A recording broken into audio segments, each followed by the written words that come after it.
अस्सलाम नाज़रीन, मैं हूं लुकमान अली और आप देख रहे हैं मेरा यूट्यूब चैनल।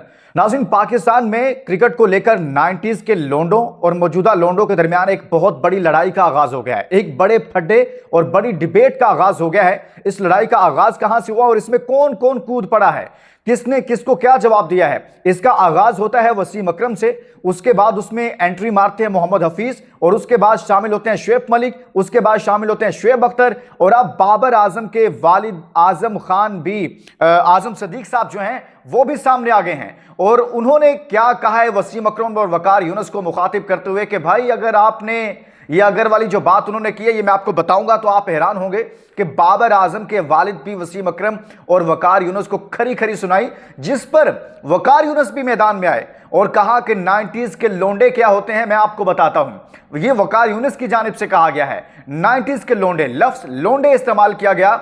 इस लड़ाई को पूरी डिटेल आपके सामने रखूंगा, लेकिन एक सवाल आपके सामने रखने जा रहा हूं। आपके ख्याल में 90s के क्रिकेटर्स बड़े सुपरस्टार्स थे, पाकिस्तान क्रिकेट के लिए बेहतर थे, या आज के जो लोंडे हैं हमारे ये बेहतर हैं? आपने कमेंट्स में जाकर राय देनी है। दो सुपरस्टार्स के आपने नाम लिखने हैं जो आप समझते हैं कि 90s में इमरान खान भी हैं, वसीम अकरम भी हैं, वकार यूनुस भी हैं, शुएब अख्तर भी हैं, सईद अनवर भी हैं, इंजमाम उल हक भी हैं, मुश्ताक अहमद भी हैं, उनमें सकलैन मुश्ताक, आकिब जावेद भी हैं। आपने 90s के क्रिकेटर्स और भी बहुत सारे नाम हैं, ये सिर्फ मैं उनकी बात कर रहा हूं।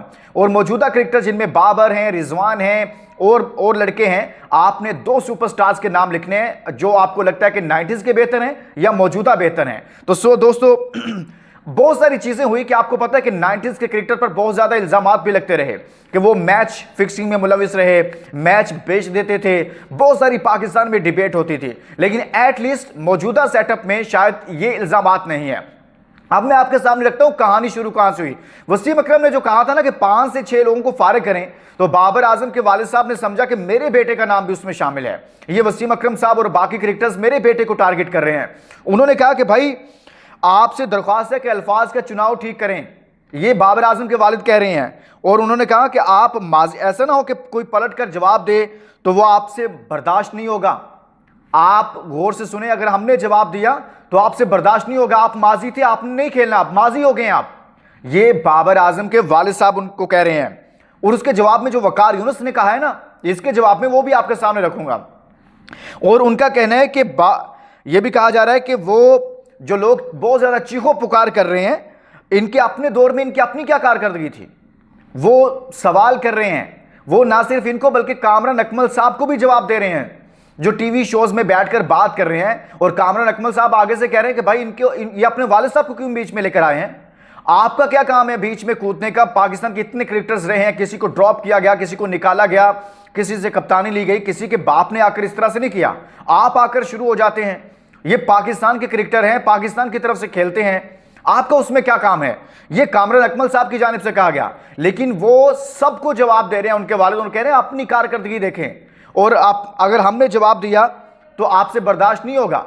और यह भी कहा कि बाबर आजम वापस आएगा T20 में, वो PSL में परफॉर्म करेगा, वो नेशनल T20 कप में परफॉर्म करेगा। लेकिन दोस्तों वसीम अकरम ने जो बात की थी वो गलत नहीं की थी कि 5 से 6 लोगों को ड्रॉप किया जाना चाहिए। इन्होंने ठेके पे तो नहीं लिया हुआ कि आप क्रिकेट बुरी परफॉर्मेंस भी दें और बदतरीन परफॉर्मेंस के बावजूद आपको कोई निकाल नहीं सकता, आप पर कोई सवाल नहीं उठा सकता। आप दुनिया की अलग से कोई मखलूक है बाबर आजम के, उस पर कोई बात नहीं हो सकती। बाबर आजम के वालिद साहब मेरे लिए काबिल एहतराम है, लेकिन वो पाकिस्तान की तरफ से क्रिकेट खेलते हैं, अच्छा खेलते हैं तो लोग उनको अप्रिशिएट भी करते हैं। अगर बुरा खेलेंगे, परफॉर्मेंस ठीक नहीं होगी, तो फिर क्या उनको ठेके पे दे दें, परमिट कटवा के उनको दे दें कि टीम आपके ही हवाले 10-15 साल जो मर्जी करें, आप अच्छा परफॉर्म करें ना करें, बतौर कैप्टन आपकी परफॉर्मेंसेस जो भी हैं।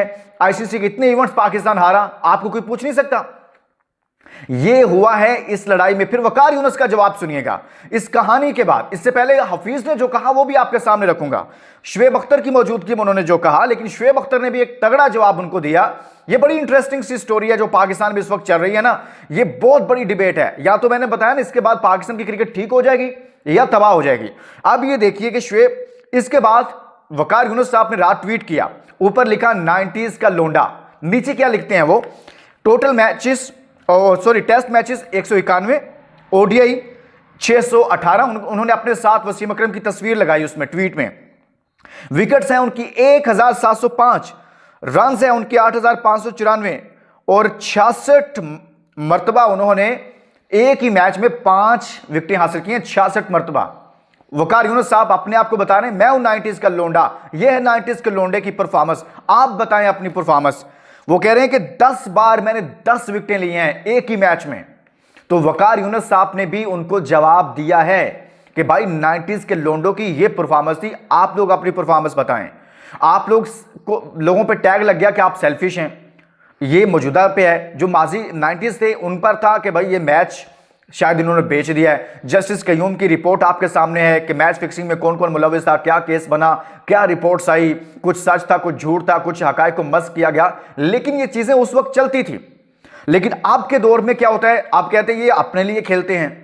फिर ये कहानी शुरू वहां से हुई कि मोहम्मद हफीज, वसीम अकरम ने तो कहा था ना कि इनको फारिग करें, और फिर एक आने लग गया कि भाई आप लोग क्यों बोल रहे हैं, आकर क्रिकेट खुद ठीक करें। हफीज ने कहा कि भाई 90s में बहुत बड़े सुपरस्टार्स थे, लेकिन वो आईसीसी के बड़े इवेंट्स नहीं पाकिस्तान को जितवा सके। बस वह एक 92 का वर्ल्ड कप, उसके बाद 2009 में आकर हमने पाकिस्तान को T20 वर्ल्ड कप जितवाया, 2017 में हमने चैंपियंस ट्रॉफी जितवाई है पाकिस्तान को, और फिर साथ में कहा 2007 का हमने फाइनल खेला T20 वर्ल्ड कप का। लेकिन 90s के जो बड़े सुपरस्टार थे ये पाकिस्तान को कोई बड़ा टूर्नामेंट नहीं जितवा सके, ये उनकी बात थी। शुएब अख्तर ने कहा कि भाई आपकी जो भारत और पाकिस्तान के दरमियान जो मैचेस है ना, उनमें अगर हमने 70 मैचेस जीते हुए हैं ना तो वो हमारी वजह से है, यानी कि उसके बाद से तो आप मुसलसल हार रहे हैं भारत से, आपकी परफॉर्मेंस क्या है। तो ये जो भारत के साथ हमारा चल रहा है ना एक वो क्रिकेट में, तो वो हमारी वजह से थे। 90s के क्रिकेटर्स की वजह से भारतीय क्रिकेट टीम डरती थी, उनके नाम से भारतीय क्रिकेट टीम डरती थी, हमसे डरती थी। और इसके अलावा दोस्तों सबसे अहम बात यह है जो मैं आपसे करना चाहता हूं कि 90s के क्रिकेटर्स हो या मौजूदा क्रिकेटर्स हो, सब पर कुछ ना कुछ ऐसी चीजें मौजूद हैं। लेकिन मैं एक चीज बात करना चाहता हूं कि बाबर आजम के वालिद साहब को इस तरह के मामलात में नहीं कूदना चाहिए, उनको सामने नहीं आना चाहिए, क्योंकि और भी बहुत सारे क्रिकेटर्स हैं। यानी कि आप किस तरह की चीजें करना शुरू कर देते हैं कि आकर आप जवाब देने लग जाएं। आगे से कोई क्रिकेटर बोलेगा तो फिर कहा जाएगा देखे जी वो तो उनके वालिद थे, उनके साथ आपने कैसी बात कर दी, क्या कर दिया आपने। अब ये देखें कि कौन सी ऐसी परफॉर्मेंस है, कैसे आप जस्टिफाई करेंगे बाबर आजम को टीम में रखने के लिए, क्या उस पर कोई बोले ही ना। क्या क्रिकेट की इस बदहाली पर कि पाकिस्तान के अंदर एक आईसीसी का टूर्नामेंट हुआ इतने सालों के बाद और पाकिस्तान उसमें पहले राउंड में बाहर हो जाता है, तो क्या उस पर बात ना की जाए। उसके जो जिम्मेदार है उनको यह ना कहा जाए कि इनको रेस्ट दे दो, इनको बाहर बिठा दो, इनको थोड़ा सा डोमेस्टिक में भेज दो, कोई बात ही नहीं होनी चाहिए। लिख कर दे दें इनको कि भाई ये ड्रॉप नहीं हो सकते। 7 आईसीसी के क्या 8 आईसीसी के टूर्नामेंट्स आपके कदमों तले कुर्बान जाए, आप इतने बड़े हैं, आप पर बात ही नहीं हो सकती। तो दोस्तों पाकिस्तान में इस वक्त ये लड़ाई चल रही है। जैसन गिलेस्पी ने एक पाकिस्तानियों के लिए एक नया यूं कहते हैं ना हमारे यहाँ पे एक नया कट्टा खोला हुआ है, वो आकिब जवेद साहब के पीछे पड़े हुए हैं, उनको वो जोकर कह रहे हैं। तो मेरे ख्याल में पाकिस्तान की क्रिकेट मुकम्मल तौर पर जोकरों के पास है। यहां जोक हैं और फिर जोकर्स हैं, ये सब मिलकर पाकिस्तान की क्रिकेट को तबाह कर रहे हैं। लेकिन मेरे ख्याल में क्रिकेटर्स पर तनकीद करनी चाहिए, लेकिन उस दायरे में रहकर। लेकिन बाबर आजम के वालिद साहब का नहीं बनता कि वो आकर इस तरह के बयान देना शुरू करें और साबिक क्रिकेटर्स को झाड़ पे लाना शुरू करें। किस पर तनकीद नहीं हुई पाकिस्तान में? वसीम अकरम पर सबसे ज्यादा बात होती रही माजी में, पता नहीं किस किस तरह के इल्जामात रहे, उनके हकायक क्या सच क्या, मैं साइड पर रख देता हूं। इंजमाम पर हुई, यूसुफ पर होती है, शुएब अख्तर पर होती रही, सब पर होती है, किस पर नहीं होती? शाहिद अफरीदी पर हुई। लेकिन ये कोई अनोखी चीज है? इजाजत दीजिए दोस्तों, अपना बहुत सारा ख्याल रखिएगा। अल्लाह हाफिज।